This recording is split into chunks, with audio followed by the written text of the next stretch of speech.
Let me start by saying I do not hate or even dislike any group of people of any kind. What I dislike is prejudice, racism, and bigotry, or unkind characterizations of any religious, ethnic, or national group.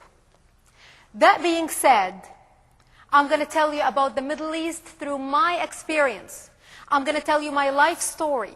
You heard an introduction about my professional life, but I'm going to tell you tonight about my experience, my opinion based on my life of the Middle East and what I went through and what the Muslims and the Palestinians did to my country. And I'm going to let you make your own conclusion of what I have to say.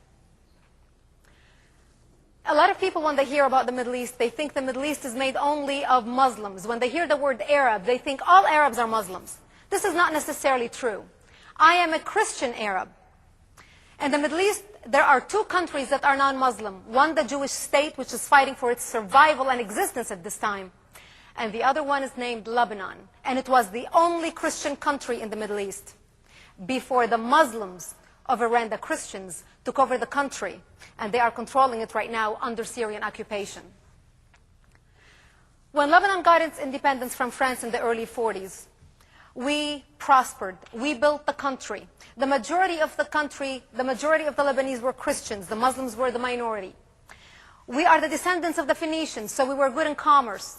In a very short period of time, we made Lebanon, Beirut, the Paris of the Middle East, the banking capital of the Middle East.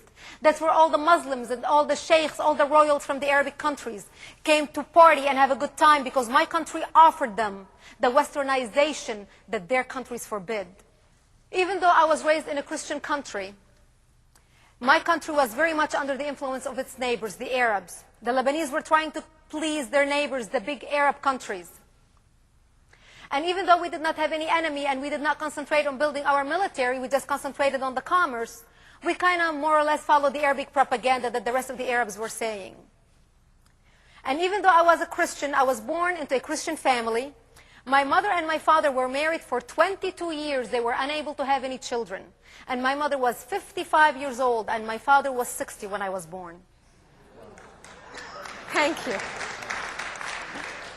As an only child, I had the ideal childhood, being worshipped by two mature adults who looked at me as a miracle from God, who were so thankful for being blessed with a child. And even though I was raised in a Christian country, to Christian parents, I went to Christian private schools. And even in my Christian private school, in our Bible class, we did not study the Old Testament. I knew nothing about the Old Testament. We were told that that's the enemy's book, it's the Torah, it's for the Jews. It wasn't even called the Bible. We only studied the new book of the Testament. On television, all we watched was propaganda against Israel. I was taught that the Jews were evil, they were barbaric, they were demon-possessed, they were the source of the problem in the Middle East, and the only time we will have peace in the Middle East is when we kill all the Jews and drive them into the sea. That's what I watched on television, that's what I heard on the radio, that's what the society taught. We Christians, as we concentrated on building our country, we concentrated on education. Education is very important to us. So, because education is very important, we didn't have a lot of children. We get married to one spouse until death do us part. And from the time we get married, we have 2, 3, maybe 4 children. And from the time they're born, we concentrate on giving them a good education. We think about what college we're going to send them to, what type of lifestyle we're going to give them, how are we going to be able to feed them. The Muslims, on the other hand, are allowed to marry up to 4 wives at a time, not in a lifetime. So they have a lot of children out of every wife. And that shifted the population in Lebanon because we became the minority and they became the majority in a very short period of time. The most famous Muslim in the world today is Osama bin Laden. Osama bin Laden is 1 out of 53 children. He himself has 27 children. Between father and son, they have produced 80 children. How many of you, my friends sitting in this room tonight, have produced 53 or 27 children each? I doubt any of you, unless you're Muslims. At that time, we didn't even know what the word jihad meant, because we Christians minded our own business. We didn't care about anybody else. We didn't want to offend anyone. We didn't want to hurt anyone. We helped the Muslims. We looked at them as colleagues. We looked at them as friends. We looked at them as business associates. They did not. They looked at us as the enemies, as the infidels. We stopped traveling. After 1970, we used to go, I lived in the south, and my parents, the whole family lived in Beirut. And we stopped traveling. We used to go spend Christmas and Easter at my uncle's house in Beirut. And I would ask my parents, how come we're not going to Beirut for the holidays?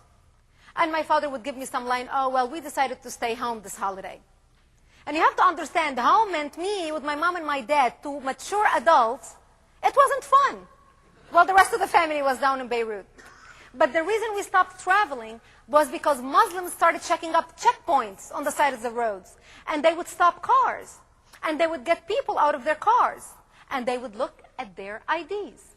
And in the Middle East, you are classified on your national ID if you are a Muslim, a Christian, or a Jew. So when the Muslims would get the Christians out of the car and realize that they are Christians, they would shoot them in cold blood, the whole family. The word spread very fast, and we became prisoners to our homes and cities and towns.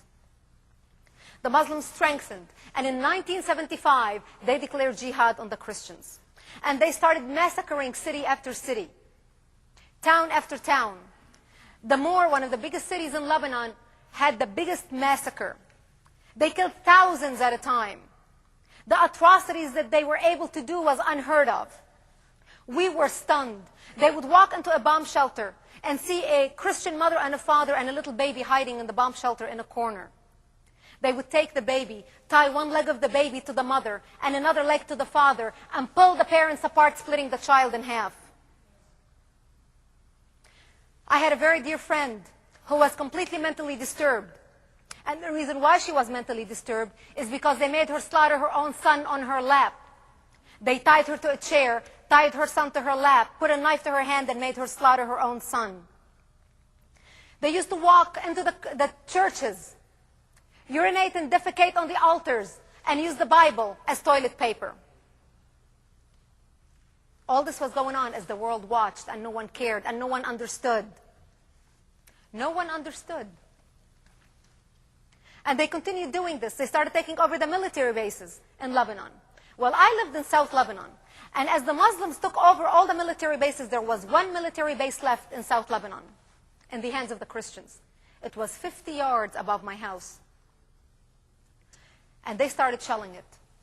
They missed the military base, but the multiple rockets landed at my home, bringing it down, just like the World Trade Center, on a much smaller scale. And I was buried under the rubble. And I was wounded. And I still have shrapnels in my body and the scars to prove it. People walk around with numbers on their arms. I don't know if there are any of you here who are Holocaust survivors.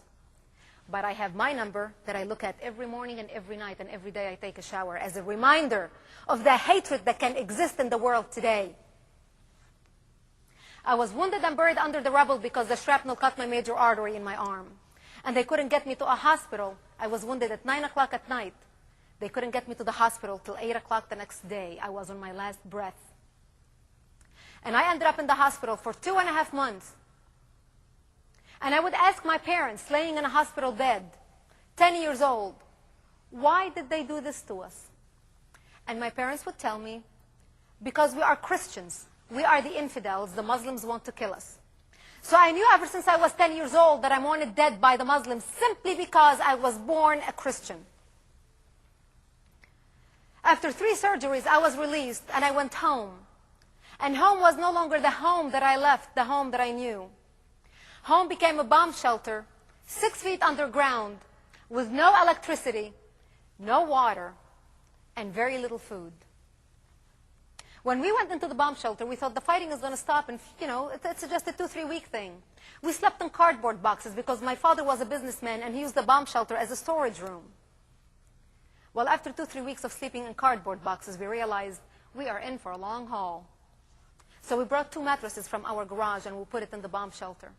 Meanwhile, the Palestinians and the Muslims surrounded us to slaughter us. And we knew how we were going to be slaughtered. We knew what to expect from the Muslims if they got their hands on us and the Palestinians. But to our back was Israel. The border was behind our town. So we were either going to be slaughtered by the Palestinians and the Muslims, or we go to the Jews and beg for help. The Jews, the enemy, the barbaric, the demon-possessed. But we knew of the 2 evils, we knew the Jews are not going to kill us. Because after all, we had more shared values with them than we had with the Muslims. So a few people from my town crawled in the middle of the night and waved down an Israeli jeep, an Israeli patrol, and begged for help. Israel said, I'll help you out. I'll keep you alive. And Israel started coming in the middle of the night and bringing ammunition to the Christian men fighting, and bringing food to the militia to help them stay alive, and bringing milk to the children, because the Muslims and the Palestinians cut off everything. We couldn't get any food supplies or anything. Our only lifeline became Israel. Israel would take the Christian men to teach them how to fight, because the Christian men in Lebanon were only trained to get a good education. They were not street gangs. They didn't know how to fight. And you can have all the degrees, all the doctorates, and all the masters, and all the education on the wall. It doesn't do you squat when a fanatic is pointing a gun at you, wanting to kill you because he believed it's an order from God. And Israel would take the Christian men and train them in groups. We'll bring a group and take another group. And this became my life. For 7 years, from age 10 to age 17, I lived underground in that bomb shelter. No electricity, no heat. We froze in the wintertime. We would light like a campfire. My father would sneak out and get branches from trees and would light it in this small room, 8 by 10. Dark room. And a lot of mornings we used to wake up poisoned with carbon monoxide. And whoever woke up first had to drag the other 2 out and hit them on their faces to wake up so we can survive. To get some food, we would crawl out of the bomb shelter, my mother and I, and fetch some grass to eat. I learned how to eat every type of dandelion, every type of plant, every type of anything that can heal me, even thorn. I know exactly which thorn I can eat and which thorn is poisonous, and how to peel the thorns out of the plant so I can eat the leaf. And that's what we ate. And my mother would soak chickpeas overnight, and rice and lentils, so we can eat the next day. And to get some water, we would crawl to a nearby spring where my mother would put her stocking on top of the bottle to catch all the worms and all the maggots and all the rocks so we can drink the water. And we would crawl back 200 yards. It will take us sometimes hours, 6-7 hours to get back to the bomb shelter as the bullets were flying passing our heads. It's a very amazing thing to live under a sniper watch. You've seen how the snipers terrorized the Washington, D.C. area. The sniper was after me personally. He knew my every move. He knew how much the water is going to last me. He knew when I go out to get food. And that's how we lived. And our lifeline was Israel. And this went on for 3 years. I was 13 and a half years old one night when we got word from the military. A friend of ours stopped by and he said, tonight we're going to be slaughtered because we cannot last any longer. We had lost so many men. We could not fight anymore. The fighting has been going on 24 hours a day, 2 weeks straight. And he said, tonight, we're going to die. And if anything happens, I wish you a merciful death. And we had a half-hour ceasefire. And I put on my Easter dress that my mother had sewn for me, because I wanted to look pretty when I'm dead, because I knew no one would bury me. And I was crying as my mother combed my hair, because she didn't know what to tell me. I was telling her, I don't want to die. I'm only 13 years old. I don't want to die. She couldn't say anything. We sat in the corner of our bomb shelters and held each other's hands, my mother, my father, and myself. And my parents said, we lived a long life. Whatever happens to us is okay. If they come to kill us, we'll create a distraction, and you run towards Israel and you never look back.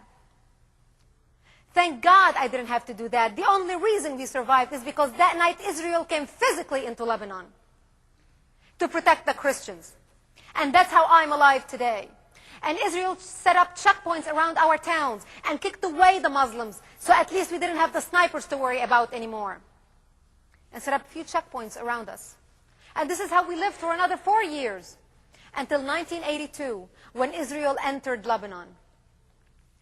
And recognize how I say Israel entered Lebanon. Israel did not occupy Lebanon.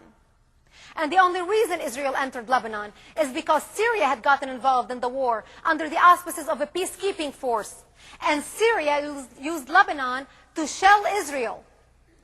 And Iran sent Hezbollah and set them out and trained them under the cover of Syria also to shell Israel. It wasn't only the war, the civil war between the Christians and the Muslim Lebanese. It was the Muslims from Libya, the Muslims from Jordan, the Muslims from Syria, the Muslims from Egypt. Exactly what's going on in Iraq today. All these people came to Lebanon to fight Israel.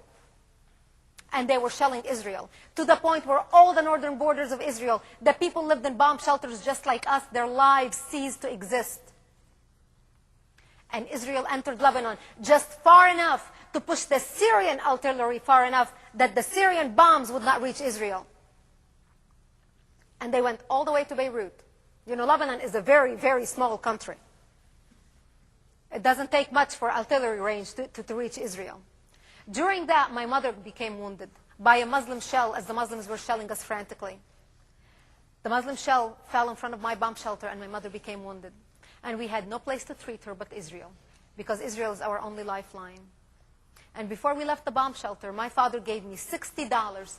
And he said, here is $60 in case you need any money. And I remember touching money for the first time in my life. Because when you live in the bomb shelter, you don't go shopping. I took the money, and we went up to the Lebanese hospital, which was a shell. It was completely bombed out. And Israel had set up 1 Israeli doctor and 2 Israeli nurses on duty for first aid purposes. So they gave my mother first aid, and they put her in an Israeli-donated ambulance. And the chauffeur, the driver, was a Lebanese driver who drove us to the border. It was a 10-minute drive. We got to the border, and the Lebanese driver walks around the ambulance to me, and he asks me if I had any money for the ambulance ride. And I said, sure. And I pull, like an innocent teenager, I pull all the money that my daddy had given me. And I show it to him, and I said, how much do I owe you? And he looked at my money, and he says, give me 30. And I gave him $30, which was half the money I had, with tears in my eyes. And I thanked him so much for driving us to the border. They put my mother into another Israeli ambulance and drove us into Israel, an hour away to the nearest hospital that can take care of my mother's injury. The Israeli driver was a middle-aged man. He treated me like his own daughter. He treated me with such love, such respect, such compassion. I was stunned. For the first time in my life, I was alone in Israel by myself, even though my mother was unconscious in the back of the ambulance. I was by myself in Israel with this man. And I was completely helpless. And I didn't know where I was going or what I was doing. And this man showed me such love and respect, such compassion. He talked to me all the way to the ambulance, all the way to the hospital, and told me that he was a doctor and he was just called 12 hours ago because he was in the reserve to serve for the war. We got to the hospital, and I took the money out of my pocket to pay him the fee for the ambulance, thinking to myself, God, if the 10-minute ride cost me $30, I am sure this money is not going to be enough. And I walked around, and I asked him, how much do I owe you? And he looked at me, and he says, what is this for? And I said, you know, the fee for the ambulance. And he said, you don't owe me anything. This is a free service from us to you. Keep your money. You might need it. And I wish your mother a speedy recovery. And I hope all goes well for you. And I looked at that man, and I felt so thankful. I thanked him from the bottom of my heart. I was crying. I thought to myself, what an ethical man. What an honest man. This man could have taken my money and partied all night, and I would not have known the difference. He was a stranger to me.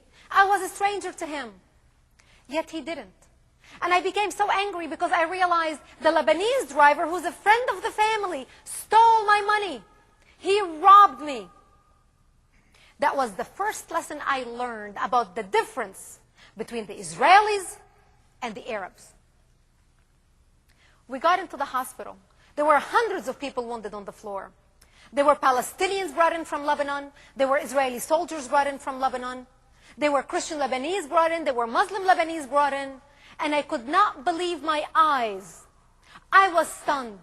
I thought to myself, I can understand why they're helping me. I'm a Christian. I am their friend. But why the heck are they helping the Palestinians and the Muslims? Little did I know about the values and the character of the Israeli people. The doctors treated everyone, every person, according to his or her injury. The doctor who treated my mother treated her before he treated the Israeli soldier laying next to her, because her injury was more severe. He even insisted on bringing an Arabic-speaking nurse so I can understand everything he was saying about my mother's condition. I could not believe my eyes. They didn't see religion. They didn't see nationality. They didn't see background. They didn't see political affiliation. They saw people suffering. People who needed help. They took my mother to the 4th floor of the hospital. And we were not in the room but maybe 5 minutes. And I heard all this commotion outside our balcony, outside our window. And people were running from the nurse's station through our room out to the balcony to see what was happening. And I went out to see what was happening. And 2 Israeli helicopters had just landed bringing wounded soldiers from Lebanon. And they were taking them out on stretchers into the emergency room. And I stood at that balcony, felt sick to my stomach. I felt brokenhearted. I felt ashamed. I felt humiliated. I felt out of place. After all, these people are wounded because of the war with my country. I didn't even make eye contact with anyone because I didn't know how they will feel about me. And I felt the tapping on my shoulder. And I looked to my side. And there was this Israeli nurse standing next to me, and she says, "You are new here, aren't you?" And I said, "Yes, they just brought in my mother. She's in this room." And this lady puts her arm around me, and she says, "Don't worry, we'll take good care of her. Everything will be just fine." And I broke out crying. I broke out sobbing. Because for the first time in my life, I experienced compassion that I knew for a fact my country, my culture would not be able to show their enemy. I saw the true colors of the Israelis in their most trying moments and the way they were able to love their enemy. I could not believe my eyes. I spent 22 days at that hospital. 22 days changed my life. 22 days changed the way I listened to the radio. I watched television. I believe information because I realized I was fed nothing but a fabricated lie by my government against the Jews and the Israelis that was so far from reality. I spent 22 days and I swore that one day I will be back to Israel. Because I had to leave to Lebanon to take care of my parents. I was an only child. But I swore that one day I will be back to Israel. Because these are the type of people I want to be with. These are the type of values I want to adopt. Because I knew they had something I did not even have. They were able to love and forgive the Palestinians and their enemy much more than I was able to. And I was the Christian who's supposed to love like Jesus taught. Those 22 days in the hospital changed my life. We had a Muslim woman with us in the room. And even after 10 days, the doctors would come and change her bandage and take care of her. And when they would leave, she would say, "I hate you all. I wish you were all dead." And if you could see evil, I saw evil. Because when you are unable to be grateful for the people that saved your life, there is no hope for you.